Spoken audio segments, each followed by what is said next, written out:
بانی پی ٹی آئی کو 2 دن میں شفا انٹرنیشنل اسپتال منتقل کیا جائے، سپریم کورٹ کا بڑا حکم، آئندہ سماعت تک اسپتال میں ہی رکھنے کی ہدایت، عدالت کا میڈیکل بورڈ بنانے، ہفتے میں 1 بار اہل خانہ سے ملاقات کرانے کا بھی حکم، ڈاکٹر فیصل سلطان اور بانی کی بہن ڈاکٹر عظما بھی بورڈ کا حصہ ہوں گی، 7 صفحات پر مشتمل تحریری حکم نامہ جاری، اسپتال کے باہر کسی بھی سیاسی اجتماع کو روکنے اور سیکیورٹی یقینی بنانے کی ہدایت، آئندہ سماعت تک اہل خانہ اور پارٹی ارکان صحت سے متعلق تفصیلات بیان نہیں کریں گے، یقین دہانیوں کی خلاف ورزی ہوئی تو دیا گیا ریلیف واپس ہو سکتا ہے، ریلیف کا استعمال غلط لگے تو حکومت بھی درخواست دے سکتی ہے، کیس میں نوٹس نہ ملنے کا سرکاری وکلا کا اعتراض مسترد، بانی کا تمام میڈیکل ریکارڈ بھی طلب کر لیا گیا، سماعت 16 ستمبر تک ملتوی۔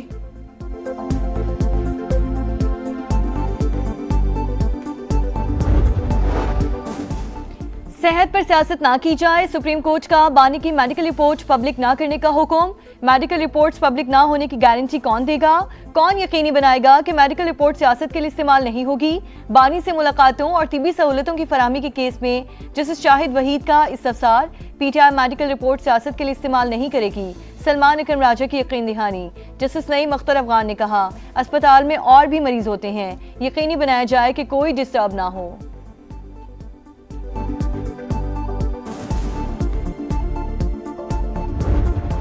یہ پرووائڈ کرتا ہے کہ پہلے ایک بورڈ ہوگا، بورڈ یہ فیصلہ کرے گا کہ آیا جیل کے اندر علاج ہونا ہے یا جیل کے باہر ہونا ہے، جیل کے باہر اگر لے جانا ہے تو ہر صورت میں سرکاری ہاسپٹلز میں ہی یہ سہولیات میسر ہوتی ہے، تو اس ابہام کو دور کرنے کے لیے اور جو مناسب ماڈیفیکیشنز ہیں تاکہ جو آرڈر ہے وہ آئین اور قانون کے جو صحیح پیرامیٹرز ہیں ان کے مطابق ہو، اس کے لیے سپریم کورٹ آف پاکستان سے رجوع کیا جائے۔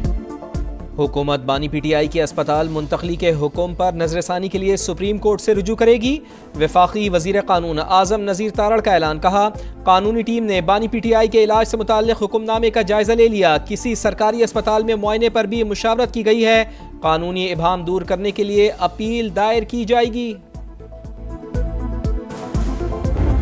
امید ہے انشاءاللہ تعالیٰ کہ اس کو امپلیمنٹ کیا جائے گا، اور میں بھی یقین دہانی کراتا ہوں کہ سپریم کورٹ نے جو آرڈر کیا ہے اس پہ ہم عمل کریں گے، آگے بات بنے گی تو بہتری انشاءاللہ تعالیٰ آئے گی۔ حکومت کو کنکریٹ سٹیپ لینے چاہیے، ڈائیلاگ کی طرف بالکل بڑھنا چاہیے۔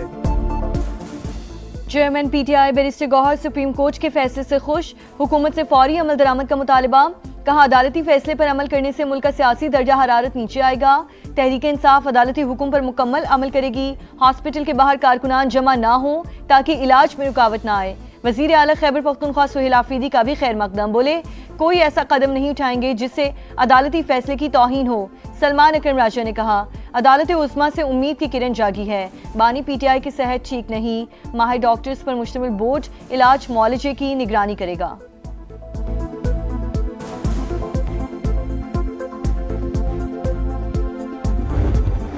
فیصلہ ہے، آج اس فیصلے کو پی ٹی آئی جو ہے وہ ویلکم کر رہی ہے اور عدالت کی بھی تعریف کر رہی ہے، تو انہوں نے بڑی دیر کی، یہی ایک سیدھا اور لیگل راستہ تھا، ہم سپریم کورٹ کے فیصلے کو جو ہے وہ آنر کرتے ہیں۔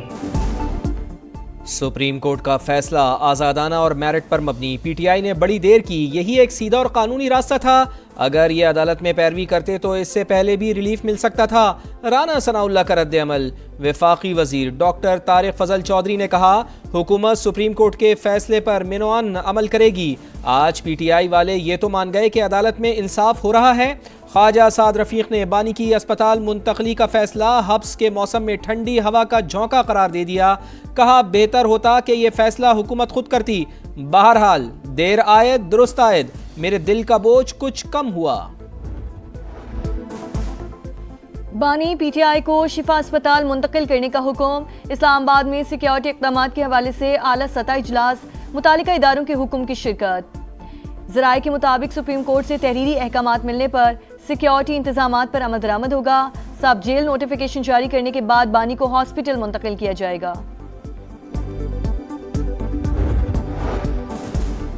بانی پی ٹی آئی سے بہن نورین نیازی کی ملاقات، کانفرنس روم میں نصف گھنٹہ جاری رہنے والی ملاقات میں بانی کی صحت اور قانونی امور پر بات چیت، نورین نیازی نے عدالتی فیصلے سے بھی آگاہ کیا، علیمہ خان اور ڈاکٹر عظما کو اجازت نہ ملی، بشرا بی بی کی بھی شوہر سے ملاقات کرا دی گئی، فیملی سے بھی ملوا دیا گیا۔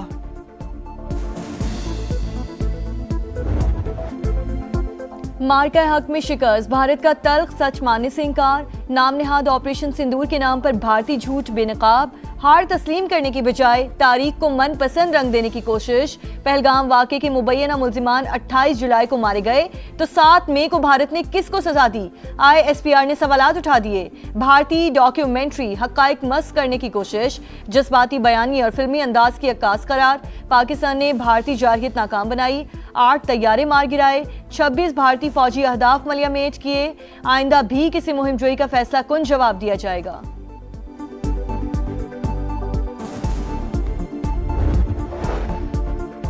بھارت میں گرفتار افراد کو پاکستان سے جوڑنے کا پروپیگنڈا مسترد، پاکستان نے انڈین وزیر داخلہ امت شاہ کے الزامات بے بنیاد قرار دے دیے۔ ترجمان دفتر خارجہ نے کہا، بھارت ایک جابر ریاست ہے جو اقلیتوں کو سختی سے دباتی ہے اور اختلاف رائے کو خاموش کراتی ہے۔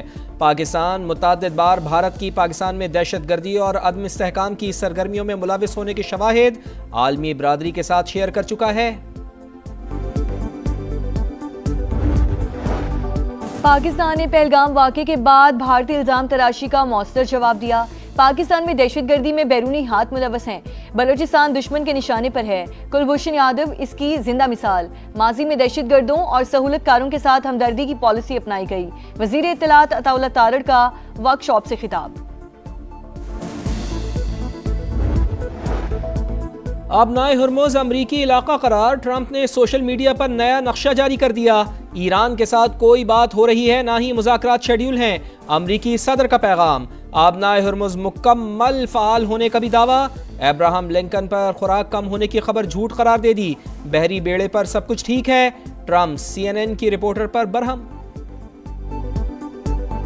He understands quiet. Who are you with? I'm with CNN. Fake news. I just wanted to follow up on the South Korea question. You're a loud, boisterous person. You're fake news. I was trying to find out if Be you had quiet. been talking Be to quiet. Kim Jong-un. آپ نے Hormuz سے متعلق آپ کا وہم جلد دور کر دیں گے، ایرانی نائب وزیر خارجہ کا رد عمل۔ کاظم غریب آبادی نے کہا، ٹرمپ خود نہ سمجھے تو ہم ان کے گمراہ کن تصورات درست کر دیں گے۔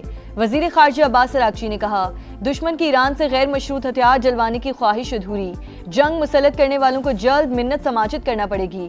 مشیر ایرانی سپریم لیڈر علی اکبر ولایتی بولے، دباؤ کی پالیسیز کے اثرات خود امریکہ میں محسوس کیے جا رہے ہیں۔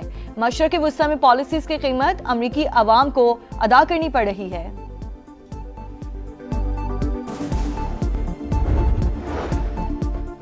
وزیر اعظم نے پاکستان میں گوگل آفس کا افتتاح کر دیا۔ پاکستان گوگل کے لیے اہم اور خوبصورت سفر کا آغاز قرار، نوجوانوں اور ٹیکنالوجی کے شعبے میں اہم کردار ادا کر سکتا ہے۔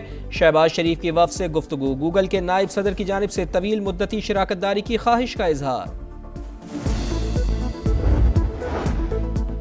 آئین میں صوبے بنانے کا طریقہ موجود، صرف ٹاک شوز کی بنیاد پر کچھ نہیں ہو سکتا۔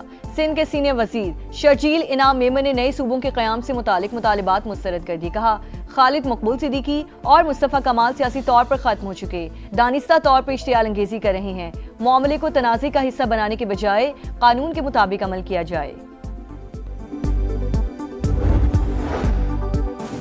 پیٹرولیم لیوی نامنظور، جماعت اسلامی کا ملک بھر میں تیسرے روز بھی احتجاج۔ 73 IPPs کے ساتھ معاہدوں پر نظر ثانی کی جائے۔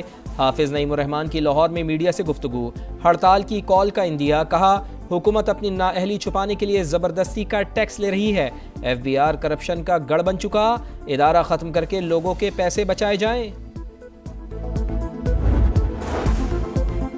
ڈرگ ڈیلر انمول عرف پنکی کے خلاف قتل بھی سبب کے مقدمے میں فرد جرم عائد، ملزمہ کا صحت جرم سے انکار۔ کراچی کی مقامی عدالت نے گواہوں کو طلب کر لیا، نوٹس جاری۔ جڑواں شہروں میں بادلوں کی گرج برس، موسلادھار بارش سے راولپنڈی میں نشیبی علاقے ڈوب گئے، سڑکیں، گلیاں اور محلے تالاب میں تبدیل۔ صادقآباد میں پانی دکانوں میں داخل، قیمتی سامان خراب۔ پیر ودائی اور بوکھڑا روڈ پر بھی صورتحال انتہائی خراب، شہری چھتوں پر پناہ لینے پر مجبور۔ شمس آباد میں سب سے زیادہ 116 ملی میٹر بارش ریکارڈ، نالالئی پھر بپھر گیا، کٹاریوں اور گوال منڈی کے مقام پر سطح بلند۔ ملکہ علاقوں کے لیے الرٹ جاری، اسلام آباد میں غوری ٹاؤن، ترامڑی چوک سمیت سڑکوں پر پانی جمع، لاہور میں بھی کہیں تیز بارش، کہیں بوندا باندی۔